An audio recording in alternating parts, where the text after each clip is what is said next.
We are back with some more Giants franchise, and we are in week 4 of the preseason. Pretty soon we will be advancing, probably by the time you see this video, we will be advancing to our week 1 game. And decided to do the draft a little bit differently this year. Past drafts, we've done them really early in the morning, and usually we're cutting down and stuff by the end of the day, and everything's going great, and like week 1 starting like that day. But with this draft landed later in the night. It started like 6 o'clock my time on Pacific time. So by the time that was done, I was editing some stuff because I played a Pandora game before that, and then I went to bed, and then I went to work, and then so it was too chaotic to do what I usually do, where I talk about the draft as it's going.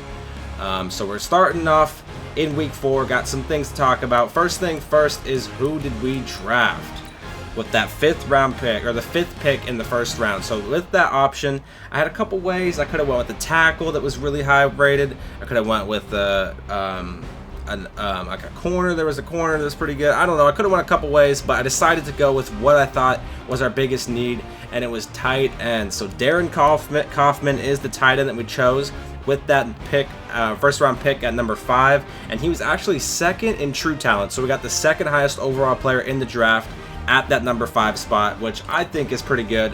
At first, I was a little bummed that he was normal development, but thinking about it, could be a blessing in disguise. If he gets some development opportunities, say if he was a 78 overall superstar, like, oh, okay, that's cool, but he's a normal, so what if I get an in-game chance to get him a star? He'll probably get a couple points to go up from that, and then if I really pops off and get him a chance to go to superstar, then he's going to get more points if I get that goal. So it might be a blessing in disguise if we can get opportunities for him. I'll edit him up a little bit, make him look like he's an absolute beast. But here he is. He already has 6 better run blocking than Evan, which is nice. That's always what you want to see from your guys, is to be able to block. I mean, if we have Saquon back there, just block for a little bit. Definitely speed is not the same, but he could get. I mean, he's okay catching. Definitely got to work on some things. I mean, deep route running's poor. Short route running's okay. Got some pretty good catch of traffic. He does have fight for yards. He protects on big hits.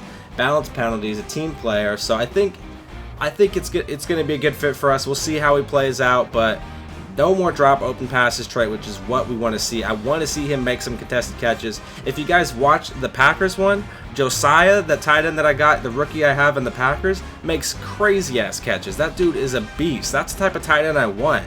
Evan's a good weapon, but he's just not a fit for me. So hopefully this guy can fit that for us. That would be awesome. With our second round pick, I decided to go wide receiver. Obviously, we needed those. We needed to fill those holes. And we drafted, where's the homie here? Perry Wilson. Now, Perry was not the person I was hoping would fall to me. The person I was hoping to fall to me got picked, I think, like 4 or 5 picks before me. So Perry was our backup plan. He's still not that bad. Got some good speed, 93 acceleration. The short route running's decent, He's pretty good. He has a possession catch, run after catch, aggressive catch, some good traits. Carrying's pretty good. He got 77 spin move. Not that bad of a wide receiver. He's going to get some playing time. He definitely will get some playing time, but you'll see what happens in the later rounds. So that was our first second round selection. Our second round selection was right tackle Devontae Leak. I had to reach for him a little bit. There was a tackle that I wanted that got picked just like right before me, like 4 picks, I think. That was a mid-second round tackle. So he was projected actually early 3rd, and we were picking towards the end of the 2nd. And I just reached, I had to get a position of needing the tackle. This is who we came up with. Don't think he'll see starting unless someone gets hurt, but he's okay. I mean, pretty balanced. Nothing really too crazy on Mr. Devontae there. But this is what I'm really excited about. In the 4th round, we drafted Mr. Dennis Pleasant, 65 overall, hidden development. And we go and do the little cheat here so we can go ahead and find out what it is. Mr. Pleasant, what is he? He is a superstar. So I just draft wide receivers good. I don't know what it is, but I just seem to always draft wide receivers really well. I came into the draft thinking Perry was going to be my 3rd receiver, maybe a slot receiver. But I'm going to actually start out with Dennis he's going to play in the slot a little bit. But definitely being that 3rd receiver for us because he's superstar. I mean, I want to try him out there. He has some interesting stats too. He has possession, right after catch, fight for yards, covers for hits on all the hits. I mean, he's got better speed than our second round pick, a little bit less acceleration, better short route running. His deep route is really bad, but I mean, that can get up. Catching's not too bad. I mean, he's got good juke and spin, got 80 elusiveness. I'm actually going to put him at kick returner as well. He's going to be our starting kick returner this upcoming season, and I'm very, very excited. For some reason, I always seem to draft receivers well. I don't. We had Downing, we had Graves, now we got this guy. He's a superstar, so he will be our third receiver going into the first week of our season here. Just seeing how he is. If things don't turn out, we can always switch over to Perry.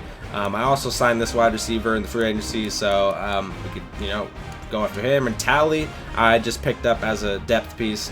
With our 6th and 7th round picks, I actually wasn't there for those, so they got Sim for me, and we got 2 fullbacks. I ended up cutting one, but this is the fullback that we got. He's a star development, 64 overall, 64 overall. Sorry. Just nothing really too crazy. Just a fullback. Nothing really crazy about that. He'll be our starting fullback. I made a couple signings. I don't know why I keep logging out of that. I made a couple signings after the draft to fill some needs. So first signing I made was we got a left tackle, Case Mitchell. He's going to be our starting left tackle. He's definitely a position that we need. He's a normal development, but he's a pass protector, and that's what we exceeded on really well last season, is passing. And I think we got Slayton's an absolute freak, and we got some young guys to develop behind him, and Graves is a beast as well. So I went after a pass blocking left tackle, 80 in the pass blocking, 77 pass block finesse, and 81 pass blocking power. Run block power is okay too. Lead block's okay. I mean, we could work on that, but decent pass blocker. He's going to be our starting left tackle, unless things change. Second guy I went after was a quarterback. I actually did sign Matthew Stafford at first because I was like, do I really want a guy at speed? I mean, Tyrod, he came in, did some things for us. But when he started that game against Philadelphia Eagles in Week 17 and did terrible, I was like, okay, I need to get a quarterback with some more talent. Got Matthew Stafford, but then realized my cap's all fucked up. I needed to create a little, so I actually got rid of him.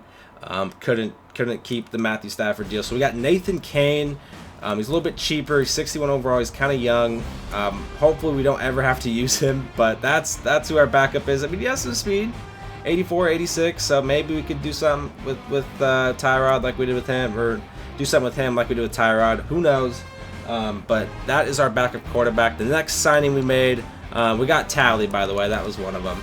And we have 2 more signings that I made to get to 53 here. Third one was Ricardo Allen. So Julian Love, there are some formations that 3 safeties come in. Like a Julian Love was coming in. I know we have different playbooks now. If you forgot, we have Chiefs offense now, Packers defense now.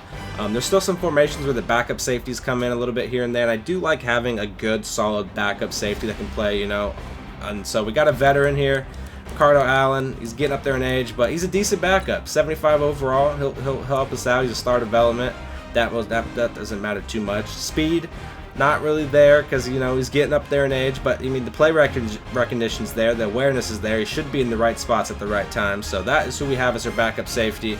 And our last move that we made was we got a backup outside linebacker for Lorenzo and Jacob Martin.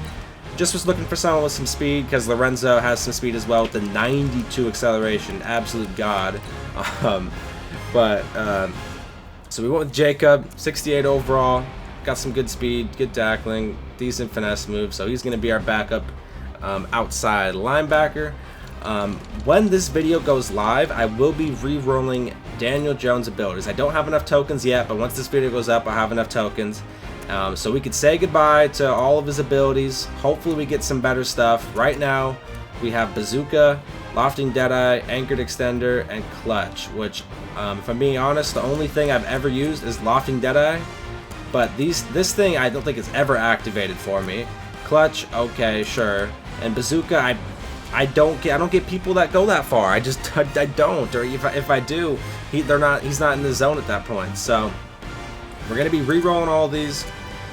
Hopefully we can get something. I mean, I just don't know at this point. You'll have to wait and see. We did get Graves to an 80, so we got his first superstar ability, and I'm actually very excited with what we got here. We got the in-out elite, so every out route or every in and out route is going to be just bing top tier.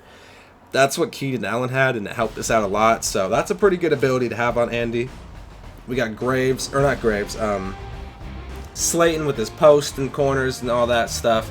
And then we got in-out elite for Andy Graves, which I'm very, very excited for. So that is that for our team. That is our 53-man roster. I'll go ahead and show you this look. This will be a little bit easier probably. But on offense, a lot of new faces. We have a new left tackle. We have a new right tackle I didn't really talk about, but Kelly. We drafted him in the 7th round last season, and he was like a 67 or 66 overall, so we developed him all last season. He's a 70 now. He will be starting at right tackle. So 2 new tackles. The middle of the pack is exactly the same. Robertson we drafted last year, I'm pretty sure. Will's still here. Riley's still here. Both got Grant and Schaefer still here. Kaufman with our brand new beautiful signing. I'm really happy he panned out because there was a couple ways I could have went, and I'm happy I went with him. Hopefully Mr. Kaufman turns into a god. Obviously Slayton's still number 1 receiver. Graves at the 2 spot. Pleasant is at our number 3 wide receiver, and he's also in the slot. So I want to try. I really want to have him be that 3rd receiving, or maybe even 4th, depending on how Kaufman goes, or 5th, depending on how Saquon is this season on receiving. But definitely going to try to use him quite a bit. That guy is a star development that we got in free agency, by the way. Gallman. Same running backs, everything, new fullback, but that's pretty much it on offense. Defensive side is the starters are the exact same. We don't have any new starters, just new backups. We have new free safety in Ricardo Allen, and then a new backup linebacker or outside linebacker in Jacob Martin. Other than that, the defense doesn't really need to be touched. I mean, our defense is solid. X-Men had a great season last season, still 2 overalls away from 80 to see what his ability is going to be. Baker hopefully has a good season. Newell had a great season, made the Pro Bowl. The Jabril's always doing Jabril things. Dexter had a good season. Hopefully I can get one of these guys to X Factor. That would be just fantastic. But that's that. Special teams. We did get a new kicker. He has more kick power, so Will Lutz should be a beast for that. Pleasant is our kick returner. Graves still our punt returner. Here's the specialist spots. Decided to go with Lorenzo as our rush right end. Let me know if you think I should change that to BJ. Just think maybe add some speed on the outside. Maybe that would help us out a little bit. Pleasant, slot receiver. And our practice squad, we only got 1 guy right now, just this homie right here. We'll let them auto-fill that out for us. But that is that. Last thing I got to show you guys is the schedule, and it is brutal. It is much harder than last season. So be prepared. Be prepared for some crazy games. First game of the week. Who, of course, the Philadelphia Eagles. They just knocked me out of the playoffs last season, and here we are playing them again, week 1. So we get some redemption, maybe possibly in the first game. It's a Sunday night game. Taking on the Dallas Cowboys after that. Tough as always. I mean, that's always a tough game. Another Sunday night game against the Cleveland Browns, who just went 14-2. I mean, you kidding me? This is how I'm starting off the season. Bucks win the division pretty much every season. The Rams, you guys already know about the Rams. Then we got the Falcons. Then we have a bye week. Then we can breathe a little bit. Then we have Philly again. Then we have the goddamn Packers. Then we have the Pittsburgh Steelers, who made the playoffs last season with like 10 or I think 11 wins. Then the Cowboys. Then the Redskins. Then the Bengals, who were just in the AFC Championship. Then the Redskins. Then the Ravens with Lamar Jackson. The Saints with a pretty good solid squad. And we finish it out against a new user in the Carolina Panthers. So our fucking season, man, is just, it's going to be tough. I mean, it's almost every game like I'm playing like a playoff team. It feels like that. I mean, my whole division's a playoff team, which doesn't help. But it also doesn't help when I'm playing a shitload of good competition. But we'll see. Defense has definitely improved. We're up to an 87 overall on defense. Offense at an 81. But that's because we got some new guys on the line and stuff. But that will be, we can figure that out. We can hopefully develop those guys. But that is that. Next episode, you guys will see me taking on the Philadelphia Eagles. Sorry, it's been a long off season, but we're finally here, guys, for the final season. If you enjoyed this video, make sure to subscribe, like, and comment. And I'll see you guys in the next one.